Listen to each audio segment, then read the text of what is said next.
રાજકોટની આ પવિત્ર ધરતી ઉપર આમ આદમી પાર્ટી દ્વારા આયોજિત વિશાળ જનસભામાં ઉપસ્થિત આપ સૌ રાજકોટના નાગરિકો, યુવા દોસ્તો, વડીલો, માતાઓ, બહેનો, આમ આદમી પાર્ટીના મંચ ઉપર બિરાજમાન સૌ કાર્યકર્તાશ્રીઓ અને દૂર દૂર સુધી આ બિલ્ડિંગોમાં બેસીને કે ફેસબુક લાઈવના માધ્યમથી અમારી વાત સાંભળી રહેલા સૌને હું મારા પ્રણામ કરું છું, સૌને વંદન, સૌને મારા નમસ્કાર. દોસ્તો, આજે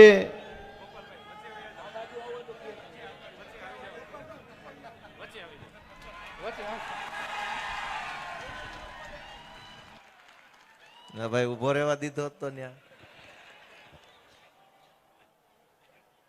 આજે આટલી વિશાળ સંખ્યામાં આપ સૌ આવ્યા છો અને સંખ્યા કરતા પણ હજાર ગણો ઉત્સાહ તમારા બધાના ચહેરા પર દેખાય છે. મારી ઘડિયાળમાં 9:53 થઈ છે. લગભગ આ ઊંઘી જવાનો ટાઈમ છે, પણ ઊંઘવાના સમયે આટલા બધા લોકો જાગે છે અને સભામાં બેઠા છે એટલે કંઈક નવા જૂની થવાના એંધાણ કયા. નહીતર તો હુઈ જાય માણસ, પણ તમે જાગો છો, જાગી ગયા છો અને એટલે કંઈક સારું થશે. દોસ્તો, હું અત્યારે આ આમ આદમી પાર્ટીના મંચ ઉપરથી બોલી રહ્યો છું, પણ મુદ્દો આમ આદમી પાર્ટી કે ભાજપ કે કોંગ્રેસ નથી.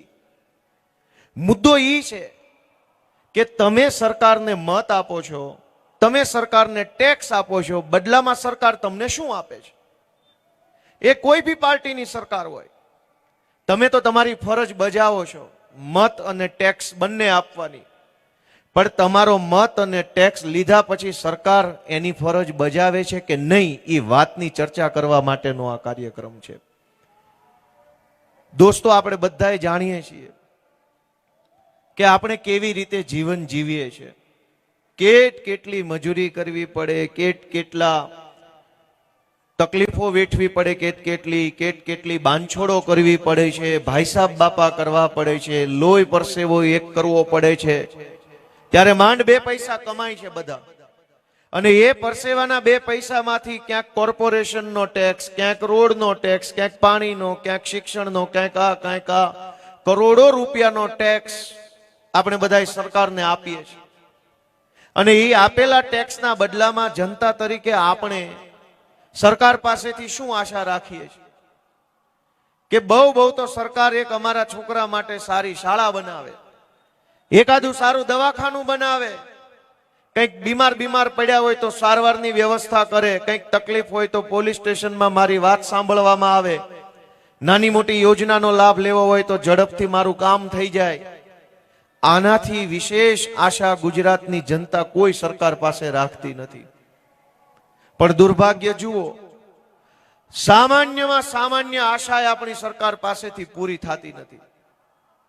તમે વિચારો કે રાજનીતિનું સર્જન થયું શું કામ? રાજનીતિ અને સમાજ આ બંને સિક્કાની 2 બાજુ છે. સમાજ છે તો સમાજમાંથી રાજનીતિ છે, અને રાજનીતિ એટલે છે કે સમાજની વ્યવસ્થાને સારી બનાવવી છે, સમાજને આગળ લઈ જવો છે એટલે રાજનીતિ બનાવી, અને રાજનીતિ છે તો સમાજ આગળ જશે, અને સમાજ છે તો રાજનીતિ બનશે. સમાજનું ભલું કરવા માટે રાજનીતિનું સર્જન થયું. પણ આજ દુર્ભાગ્ય જુઓ કે મારા તમારા મતથી રાજનીતિમાં કેવા માણસો ચૂંટણી જીતવા લાગ્યા છે, કેવા માણસો કેવા મંત્રી બની ગયા છે. કોક ઇજ્જતદાર માણસ હોય, કોક આબરૂદાર માણસ હોય, કોક સમાજમાંથી આવતો પીઠ માણસ હોય, જવાબદાર માણસ હોય, એવો જો નેતા બને તો સમાજની વાતને સાંભળે, સમજે અને સરકાર સુધી પહોંચાડે. પણ આજ કેવા માણસો નેતા બને છે? સમાજમાં નો હાલે એવા હોય, સમાજમાંથી કાઢી મૂકેલા હોય, મલક આખાનો ઉતારમાં ઉતાર હોય, એ ભાજપમાં જઈને મોટો નેતા બની જાય છે. તમે કોની પાસે આશા રાખશો? કેવા કોને જાશો? જે ગામમાં, જે જિલ્લામાં અમે જઈએ એ ગામમાં ઓલું કાગળ લાવત, એક આખું કાગળ ભરીને અમારા કાર્યકર્તાઓ અમને પકડાઈ દે. પડ્યું છે કે ઉડી ગયું? જે હોય આ લાવો, કામ કઈ છે નહીં, લાવો એમ નામ લાવો, દોડીને લાવો, એ બધું પછી ખોલ નાખો. આવું એક કાગળ બધા જિલ્લામાં અમને પકડાઈ દે, એમાં આખી સમસ્યા લખી હોય, કઈ કેટલી કેટલી સમસ્યા છે. આમાં લખ્યું છે કે ભાઈ નવા વિસ્તારમાં પાયાની સુવિધા નથી, રોડ રસ્તા પાણી ગટર વગેરે, ઇન્ડસ્ટ્રીયલ એરિયાના લીધે અહીંયા 3 રસ્તાનું ટ્રાફિક થાય છે, અગ્નિકાંડમાં આમ થઈ ગયું છે, MNP માં દેવું વધી ગયું છે, ટ્રાફિક વધારે થાય છે, પોલીસ ઉભા રહીને સામાન્ય લોકોને આમ કરે છે. બહુ મોટો નિબંધ લખ્યો છે. જે જિલ્લામાં જાય એ જિલ્લામાં 1 કાગળ 2 કાગળ 5 કાગળ અમારા આગેવાનો અમને પકડાવે કે ભાઈ આટલા આટલા અહીંયા મુદ્દા છે, પણ ઓરિજિનલ મુદ્દો ક્યાંય ચર્ચામાં નથી આવતો. ખરેખર સમસ્યા એ નથી કે આ કાગળમાં લખ્યું છે એ સમસ્યા, એ પાણી નથી, રોડ નથી, ટ્રાફિક છે, આમ છે, એ સમસ્યા નથી. સમસ્યા ઈ છે કે આટલી સમસ્યા હોવા છતાં એક હારો માયનો લાલ નેતા આપણને મળ્યો નથી ને એ મોટી સમસ્યા છે. એક હારો નેતા મળે, એક હારો પીઆઈ આવે ને તો વિસ્તારમાં સુખ શાંતિ થઈ જાય. આપણે દાખલા સાંભળ્યા હશે, અનેક લોકોને ખબર, હારો SP આવે ને તો જિલ્લામાં શાંતિ થઈ જાય, હારો PSI આવે ને તોય કેટલાય વિસ્તારમાં લુખા શાંત પડી જાય છે. ઘણા સમય પહેલા અમરેલીમાં નિર્લિપ રાય આવ્યા હતા, આખા અમરેલીમાં પબ્લિક ખુશ થઈ ગયેલી. એક હારો SP આવે ને જિલ્લામાં શાંતિ થઈ જતી હોય, તો એક હારો કેબિનેટ મંત્રી આવે તો આખા રાજ્યમાં હારું નહીં થતું હોય. સમસ્યા ઈ નથી કે આ કાગળમાં આટલું બધું લખ્યું, એ સમસ્યા છે. સમસ્યા ઈ છે કે આપણા મતથી કેવા કેવા માણસો ક્યાં ક્યાં પોગી ગયા, તોય હજુ આપણને ખબર નથી કે આપણે શું કરી રહ્યા છીએ. જે દિવસે આપણા મતથી એક સારો નેતા ચૂંટાઈ જશે, મને એવો પૂરો વિશ્વાસ ગળા સુધીનો છે કે આજે જેટલી સમસ્યા છે ને એની 50% સમસ્યા તો ખાલી હારો માણા ચૂંટાઈ જાય ને ત્યાં જ ઓછી થઈ જવાની છે. નેતા હારો નથી. અને એટલે સરકારમાં કોઈ વાતને લઈને કોઈ આયોજન જ નથી. બધા નેતાઓ ભેગા બેહે છે, મીટિંગ ઉપર મીટિંગ, મીટિંગ ઉપર મીટિંગ, મીટિંગ ઉપર મીટિંગ. કોઈને ખબર નથી કરવાનું શું છે. સમસ્યા ઈ નથી કે કોઠારિયા વિસ્તારની અંદર ટ્રાફિક છે, પાણી નથી. સમસ્યા ઈ છે કે કોઈ નેતા પાસે કોઈ વાતનું આયોજન જ નથી, કોઈને ખબર જ નથી કાલ શું કરવાનું છે. એક બાજુ બેડી તરફ રાજકોટ વિસ્તાર વધી રહ્યો છે આગળ, અહીં કોઠારિયા તરફ આગળ વધી રહ્યો છે, મવડી બાજુ રાજકોટ આગળ વધી રહ્યું છે. પણ રાજકોટ આગળ કેવી રીતે વધે છે, મોટું કેવી રીતે બને છે કે 5-25 બિલ્ડરો નવા મોટા બિલ્ડિંગની સાઇટો બહાર પાડે, મકાન બનાવે. તમે તમારા લોહી પરસેવાના પૈસાથી ફ્લેટ લઈ લો એટલે થઈ ગયો વિકાસ. પણ સરકારનું આયોજન ક્યાં?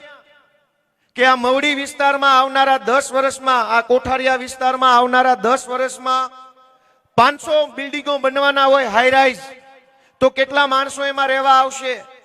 એટલા માણસો રહેવા આવશે તો પાણીના કેવડા ડાયામીટરના કેટલા ભૂંગળા જોશે, ગટરના કેટલા જોશે, વરસાદના પાણીનો નિકાલ કરવાના કેટલા ભૂંગળા જોશે, કેટલા પોળા રોડની જરૂર પડશે, કેટલી શાળાની જરૂર પડશે, કેટલા બગીચાઓ જોશે.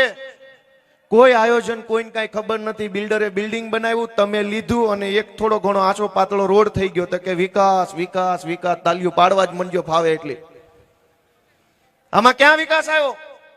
ક્યાં આયોજન આવ્યું? તમે આ સુરભી પોસિબલ એક મકાનામાં જ્યારે બિલ્ડર પાસેથી કોરો ફ્લેટ લ્યો ત્યારે તમે ઇન્ટિરિયર ડિઝાઇનિંગ કરાવવા માટે આયોજન કરો છો. એની અંદર ઇલેક્ટ્રિફિકેશન કરાવવા માટે પાઇપ દિવાલની અંદર નાખવામાં આવે, પાણીની પાઇપ અંદર હોય. એક એક ઝીણામાં ઝીણી વસ્તુનું આયોજન કરીને માણસ જીવે છે. પણ તમે જે સરકારને મત આપો છો, ઈ સરકાર પાસે તમારું જીવન કેમ સારું બને એનું કોઈ આયોજન નથી. શું કામ? આયોજન કરો કે ન કરો, પબ્લિક ટાણે આવીને અમારું બટન દબાવીને વહી જાય છે ઊંધા મોઢે. ક્યાં કોઈ પૂછવાય ઊભું છે? સરકાર પાસે કોઈ આયોજન નથી દોસ્તો. કે આ કોઠારિયા રોડની અંદર આ નવા આટલા બિલ્ડિંગો બન્યા છે, હવે આ બિલ્ડિંગોમાં આટલા માણસો રહે છે, તો આવનારા 10 વર્ષમાં આ વિસ્તારમાં આટલા નવા છોકરા જન્મશે, તો એ ભણવા ક્યાં જશે? કોઈને ખબર જ નથી કે આવું આવતું હોય. આ સુરભી બિલ્ડિંગ ને આગળ લખ્યું છે પોસિબલ. અંગ્રેજીમાં પોસિબલ એટલે શક્યતા, સંભાવના, સંભવ છે. મોટિવેશનલ સ્પીકરો આખા ગુજરાતમાં જ્યાં સેમિનાર હોય ત્યાં આપણને કેટલું માર્ગદર્શન આપે છે કે if you can dream it you can achieve it. આપણને એમ કે જે સપનું તમે જોઈ શકો એ સપનું સાકાર કરી શકો, આવું મોટિવેશનલ સ્પીકર કહે છે. અને કેટલાયને પાનો ચડાવીને ક્યાંના ક્યાંય પોગાડી દીધા. મોટિવેશનલ સ્પીકરો એમ કહે છે કે બધું જ સંભવ છે, કાંઈ અશક્ય નથી. તો આ ગુજરાતની સરકાર એક સ્કૂલ નહીં બનાવી શકતી હોય? ઓલો તો એમ કે બધું સંભવ છે, આનાથી એક સારો રોડ બનતો નથી. આમાં કોનું માનવું? સામાન્યમાં સામાન્ય માણસ એક સપનું જોવે કે આઈએએસ બનીશ, કલેક્ટર બનીશ, વેપારમાં આગળ વધીશ, તો એ વધે છે પાછો, સપનું લઈ લે છે. ધીરુભાઈ અંબાણી વર્ષો પહેલા એવું સપનું જોયું હતું, કર લો દુનિયા મુઠ્ઠી મેં. અને આજ વાસ્તવિકતા ઈ છે ને કે અવડા દુનિયા આખામાં એની કંપની ફેલાઈ ગઈ. ખાલી ધીરુભાઈ તેદી કીધું તું, ખબર નહોતી કે અવડી મોટી કંપની બનશે. દેશના તમામ સેક્ટરમાં એમની કંપની છે. આવી ગયા નથી આવ્યા? હું તો લે મને એમ કે આવી ગયા. એ ભાઈ નો આવ્યા હોય શાંતિ તું ભર્યો, આવ્યા હોય તો આવવા દો. અમારી સભામાં તો કાયમનો ગોહો છે ભાઈ, કાયમનો ગોહો આ જ વાતનો છે. અમે તો હું ખાઈ ગયા છે કે અમને રોજ આવીને જોડા મારી દઉં. હમણાં મને ઓલા એવું પૂછ્યું કે આ શરૂઆત તમે જ કરેલી. મારી સભામાં જૂતા મારી જાય છે તો મને ઓલા ટીવી વાળાએ પૂછ્યું કે આ તમે જ શરૂ કરેલું. મેં કીધું અમે શરૂ કરીને તેથી સત્તામાં બેઠેલા ખાનખાના મારેલું, વિપક્ષને નહીં. એ તો કાયર માણા હોય વિપક્ષની સભામાં આવીને, ભાઈ તમે મોટી તોપ પણ મરદના બેટા હોય, જાઓ વિધાનસભામાં ઉપાડો. ગોપાલભાઈએ શરૂઆત કરી હતી સત્તામાં બેઠેલા માણસને લલકારવાની. અમે એવા કાયર માણસ નહોતા, નમાલા નહોતા વિપક્ષ સામે જોડા ઉઠાડીએ. તમારામાં તાકાત હોય જાઓ ને, જાઓ ગાંધીનગર. ગાંધીનગર ન જવાય, કાબરા કરી નાખે ને હાથ પેઢીયું ભૂલી જાવ કોણ બાપા હતા ને કોણ દાદા હતા. ત્યારે અમારી સભામાં આવો છો અને કે ગોપાલભાઈ શરૂઆત કરેલી, તમે જ આવું કરેલું. અમે કરેલું, પણ ક્યાં કરેલું, કોની સામે કરેલું અને કયા મુદ્દે કરેલું? હવે મૂકો વાત ને ઘડીક ભાઈ, તમે ઘડીક શાંતિ રાખજો. આમાં પબ્લિક એ વાટે બેઠી છે કે ક્યાંય છે નહીં, બધા નજર કે આમાં આમ થાય છે.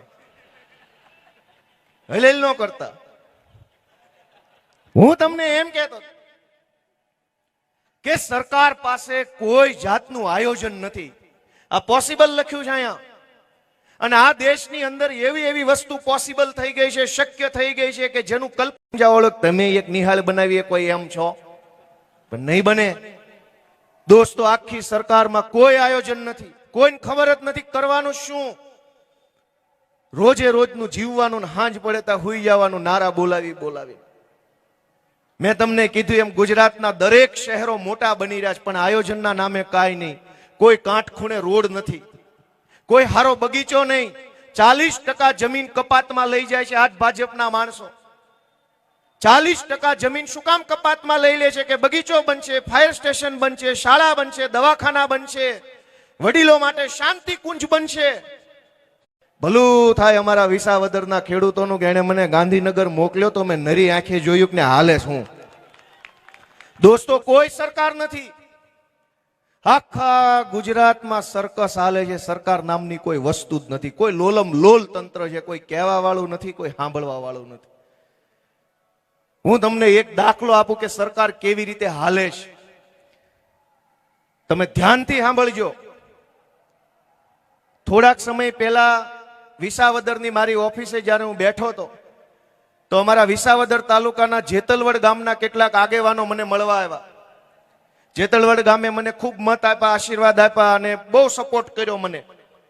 બધા આગેવાનો આવી એટલે મેં એને પૂછ્યું કે બોલો બાપા શું કામ છે મારા લાયક? તો બધાએ આખા ગામના આગેવાનોએ મને એમ કીધું કે અમારા ગામમાં ધારાસભ્યની ગ્રાન્ટ ફાળવો.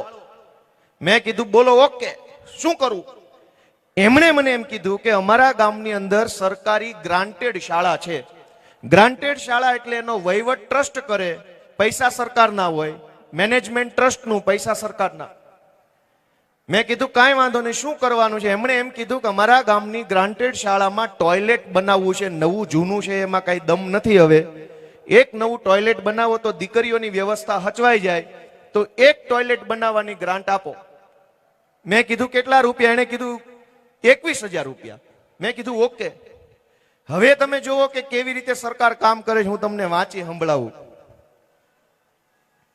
મેં 21,000 રૂપિયા જેતલવડ ગામની ફલાણી ગ્રાન્ટેડ શાળામાં ટોયલેટ બનાવવા માટે ધારાસભ્યની ગ્રાન્ટ ફાળવતો પત્ર મેં લખ્યો 10મા મહિનાની 3જી તારીખે જિલ્લા અધિકારીને કે ભાઈ પ્રતિ જિલ્લા અધિકારી શ્રી જેતલવડ ગામની ફલાણી શાળામાં ટોયલેટ બનાવવા માટે 21,000 રૂપિયા ધારાસભ્યની ગ્રાન્ટમાંથી ફાળવવા. ઈ પત્ર ત્યાં ગયો, 15, 20, 25 દિવસ પડ્યો રહ્યો. પછી જિલ્લા અધિકારીએ એક નવો પત્ર લખ્યો પ્રતિ શિક્ષણ અધિકારી કે આ જેતલવડ ગામની ફલાણી શાળા છે એ સરકારી શાળા છે કે કેમ એની ખરાઈ કરીને દિન 10માં અમને અહેવાલ આપો. સાંભળજો વાત. હવે 10મા મહિનાની 3જી તારીખે મેં ગ્રાન્ટ લખી, ઓલા શિક્ષણ અધિકારીને લખ્યું, શિક્ષણ અધિકારીએ જવાબ નો આપ્યો. 20 દી બીજા ગયા. આના જિલ્લા અધિકારી પાસે મેં ઉઘરાણી કરી કે ઓલી 21,000ની ગ્રાન્ટનું શું થયું, મંજૂર થઈ કે નહીં? એટલે એને કીધું કે ના, જિલ્લા શિક્ષણ અધિકારીનો અહેવાલ આવે પછી મંજૂર થશે. મેં કીધું અહેવાલ તો કે પત્ર લખ્યો છે, જવાબ નથી આવ્યો. એટલે રિમાઇન્ડર પત્ર લખ્યો કે ધારાસભ્યએ 21,000ની ગ્રાન્ટ ફાળવી છે, એ શાળા સરકારી છે કે કેમ, એનો અહેવાલ વળી પાછો દિન 15માં આપવો. ત્રીજા રિમાઇન્ડરે સરકારી પ્રાથમિક શિક્ષણ અધિકારીએ અહેવાલ આપ્યો કે હા, એ ગોપાલભાઈ કે છે એ સરકારી શાળા જ છે. ઈ પછી જિલ્લા અધિકારીએ શાળાને પત્ર લખ્યો. ક્યારે લખ્યો, કઈ તારીખે? 8/1/2026 ફરીથી પત્ર લખ્યો. ઈ શાળાનું નામ લખ્યું પ્રતિ પ્રમુખ શ્રી ફલાણી શાળા. ધારાસભ્યએ તમારી શાળાને 21,000 રૂપિયાની ટોયલેટ ફાળવવાની ગ્રાન્ટ ફાળવી છે, એ મંજૂર કરતા પહેલા અમારે આટલા કાગળ જોશે, આટલા કાગળ આપો એટલે તમારી ગ્રાન્ટ મંજૂર થઈ જાય. હવે આટલા કાગળ હું વાંચીને સંભળાવું છું. એક કે તમારી સંસ્થા ટ્રસ્ટના રજીસ્ટ્રેશનના દાખલાની પ્રમાણિત નકલ આપો. તમારી સંસ્થા ટ્રસ્ટના બંધારણની નકલ આપો. તમારું ટ્રસ્ટ જે સામાજિક પ્રવૃત્તિ માટે કામ કરતું હોય અને બંધારણમાં જે જગ્યાએ લખ્યું હોય એની નકલ આપો. આ ટ્રસ્ટની માલિકી કોની છે એના આધાર પુરાવા આપો. ગામ નમૂનો નંબર 2 આપો. ગામ નમૂનો નંબર 7-12. ગામ નમૂનો 8A આપો. ગામ નમૂના નંબર 6ની આઝાદીથી લઈને આજ દી સુધીની ઉત્તરોત્તરની પ્રમાણિત નકલ આપો. સિટી સર્વેના પ્રોપર્ટી કાર્ડની પ્રમાણિત નકલ, નગરપાલિકાના મિલકત રજીસ્ટર, સિટી સર્વેનો દાખલો, આ મકાનના બાંધકામની જે વર્ષોમાં બાંધ્યું ત્યારની મંજૂરીનો હુકમ, છેલ્લા 3 વર્ષનો ઓડિટનો અહેવાલ આપો. આ ટ્રસ્ટ સંસ્થા સરકારી ગ્રાન્ટ પહેલા ક્યાંય મળી હોય તો એની વિગત. આ ટ્રસ્ટ સંસ્થાએ છેલ્લા 3 વર્ષમાં નફો કર્યા વગર જે કાંઈ સમાજ સેવા કરી હોય એ તમામ સમાજ સેવાની વિગત અમને આપી. આ ટ્રસ્ટ સંસ્થા આર્થિક રીતે સદ્ધર છે કે નહીં એનો પ્રમાણિત પુરાવાની નકલ આપી. આ ટ્રસ્ટ અને સંસ્થામાં છેલ્લા 3 વર્ષ દરમિયાન જે વ્યક્તિ ફરજ બજાવી છે એ તમામ વ્યક્તિઓના નામ અને હોદ્દાની વિગત આપી. આ ટ્રસ્ટનું કામ માન્ય થાય અને 21,000નું ટોયલેટ મંજૂર થાય પછી જ્યારે જરૂર પડે ત્યારે નાણાકીય લેવડ દેવડ માટેનું ફોર્મ, કરાર ખતમાં સહી માટે અધિકૃત થયેલા ટ્રસ્ટીનું નામ, એનો ઠરાવ બુક, ઠરાવનો નંબર અને સક્ષમ અધિકારીને આપવો. બીજી કોઈ યોજનામાંથી આ ટોયલેટ મંજૂર કરાયું છે નહીં કે નહીં એની અમને પાકી ખાતરી આપવી. આ કામ માટે બીજી કોઈ યોજનામાંથી રકમ મળી ગઈ હોય તો એમાં કોઈ ભાગીદાર છે કે નહીં એવું પ્રમાણપત્ર આપવું. આ ટ્રસ્ટ પાસે કુલ કેટલી જમીન છે ને એમાંથી કેટલી જમીન પર બાંધકામ થયું છે એના આધાર પુરાવા રજૂ કરવા. આ બાંધકામની મિલકતનો શું ઉપયોગ થાય છે એની વિગત આપવી. આ ટોયલેટના ફાળવેલ નાણાંનો ઉપયોગ જો સમય મર્યાદામાં કરવામાં નહીં આવે તો વ્યાજ સાથે એની ભરપાઈ કરી આપશો કે કેમ એની ખાતરી આપતું પ્રમાણપત્ર આપવું. બીજા કોઈ પણ ડોક્યુમેન્ટની જરૂર પડે ને માગવી ત્યારે તમારે આપવા પડશે. એક કરારનામું કરવું પડશે. અન્ય બીજા પ્રમાણપત્રો રજૂ કરવા પડશે. સંસ્થાને મળેલ આ જે ગ્રાન્ટ છે એ ગ્રાન્ટને વાપરતા પહેલા તમારી પાસે કુલ કેટલા વર્ગખંડની મંજૂરી છે એના હુકમની નકલ આપવી પડશે. હયાત કેટલા વિદ્યાર્થીઓ છે એની સંખ્યા કેટલી, શિક્ષકોની સંખ્યા કેટલી એની વિગત આપવી. સરકારના નિયમ મુજબ હાલમાં કેટલા ટોયલેટ